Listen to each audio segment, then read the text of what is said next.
بسم اللہ الرحمن الرحیم۔ صحیح مسلم کی حدیث نمبر 2913 سیدنا ابو نضرہ کی وضاحت۔ ایک میڈیا اسکالر کا اس وضاحت کو چھپانا اور اس کے خلاف موقف اختیار کرنا۔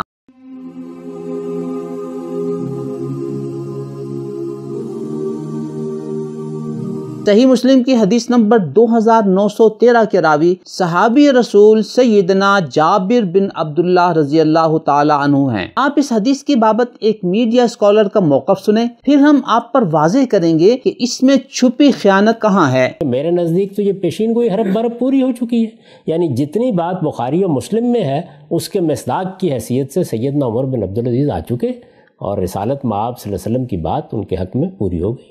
محترم سامعین، اس حدیث میں صحابی رسول حضرت جابر بن عبداللہ رضی اللہ تعالیٰ عنہ کے شاگرد ابو نضرہ ہیں۔ ابو نضرہ سے پوچھا گیا کہ کیا اس حدیث سے مراد سیدنا عمر بن عبدالعزیز ہیں؟ تو حضرت ابو نضرہ نے وضاحت کر دی کہ اس حدیث سے مراد حضرت عمر بن عبدالعزیز نہیں ہیں۔ حضرت جابر بن عبداللہ کی روایت کے متصل بعد ابو نضرہ کی یہ وضاحت موجود ہے جو آپ ملاحظہ فرما رہے ہیں۔ محترم سامعین، غامدی صاحب نے صحیح مسلم میں موجود اس بات کو آپ سے چھپا کر علمی خیانت کی ہے۔ اسی پر بس نہیں، موصوف غامدی صاحب نے صحیح مسلم میں موجود اس وضاحت کے خلاف یہ موقف اختیار کیا کہ اس حدیث سے مراد حضرت عمر بن عبدالعزیز ہیں۔ کیا ان کا یہ دعویٰ صحیح مسلم کی اس صراحت کے خلاف نہیں ہے؟ غامدی صاحب نے صحیح مسلم کی حدیث بیان کی اور اسی صحیح مسلم میں موجود حدیث کے بعد جو وضاحت اور صراحت موجود ہے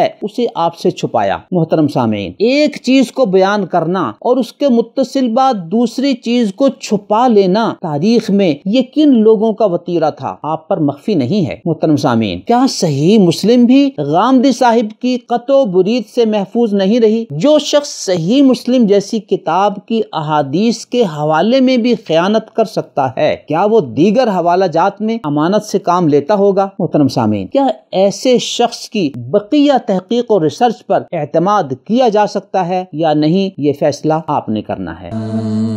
نظروا للطيبة ونور طه يسطعون